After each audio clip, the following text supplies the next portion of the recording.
Any John Wick fans? Yes? Yeah? All right. Okay. I first met Keanu Reeves in Hawaii. I was there trying to be a professional surfer, and he was there doing research for the film Point Break. And it was great. While we hung out for a week, he told me what it was like to be a movie star, and I told him what it was like to be a surfer. And my friends noticed that I was hanging out with him, and they said, hey, you should invite Keanu to our party. So I said, okay. So I go up to him and I go, hey, Keanu, we're having a party tonight. Would you like to come? And he goes, you should know that I don't care about that.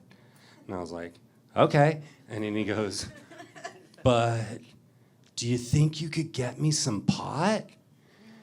And I was like, at that time, the DEA had just busted the island, so it was really dry. And, you know, pot was very illegal back then.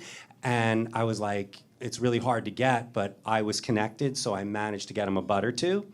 And he was so grateful that when he moved back to Los Angeles, he mailed me pot to Hawaii with a letter. And it said, I know it's really hard for you to get weed right now, so I wanted you to have this.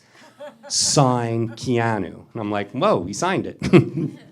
So, cut to, he moves to Los Angeles, moves back to Los Angeles, and you know, he's there, and a year goes by, I move to Los Angeles, and I'm hanging out at a bar with some friends of mine, and I see Keanu, he's in the bar. And I was like, holy shit, to my friends. I go, hey, there's Keanu Reeves. I know him. You guys want to meet him? And they're like, yeah. So I go up to him, and I go, hey, Keanu, remember me? And he goes, hey, Mike Rad, did you ever get that pot I sent you?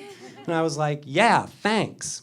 So then a month goes by, and I run into him up at Beechwood Cafe. I was having breakfast with a girlfriend of mine, and I go, oh, look, there's Keanu Reeves. I know him. Would you like to meet him? And she's, sure. So I go up to him, and I go, hey, Keanu. And he goes, hey, Mike Rad, did you ever get that pot I sent you? I was like, yeah, thanks. So then 6 months go by.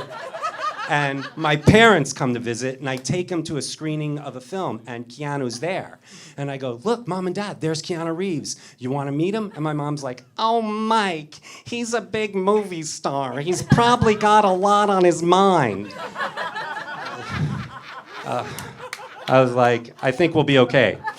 So I walk up to him, and this time his head's turned, you know? And I go up to him, and I go, hey, Keanu. And he goes, hey, Mike Rad, did you ever get that pot? I was like, whoa, Keanu, these are my parents. And he goes, oh, right. Nice to meet you, Mr. and Mrs. Rad. So wait, you never got that pot I sent you? No, that's a true story. So, thanks. I hate going to the bathroom at gas stations. I don't know about you guys, but there's this gas station I always get gas at, and it's on Hollywood Way and Magnolia. It's an Arco. And there's this girl who works there. She's Latina, and she's the kind of Latina who wears the black lip liner around her lips, you know? And so her resting face is kind of mean looking, but she's really nice. And there was, just last week, I didn't have a choice. I really had to go. So I was like, oh, I'm going to ask for the key. So I go, can I have the key to the bathroom? And she gives me the key with a stick on it. I go to the bathroom, and everything comes out okay. It's all fine. And I shut the door, and I realized I locked the key in the bathroom. Now, would you guys ask her would you just leave, or do you have to tell her? I had to tell her. So I go up to her, and I was like, I'm sorry, I locked the key in the bathroom. And she goes, no. And I'm like, well, do you have another key? And she goes, no. And then I'm just gonna go. And she's like, no. And I go, oh, well, do you date white guys? And she's like, no. And I go, that's what I thought. Okay, thanks, I'm Clyde.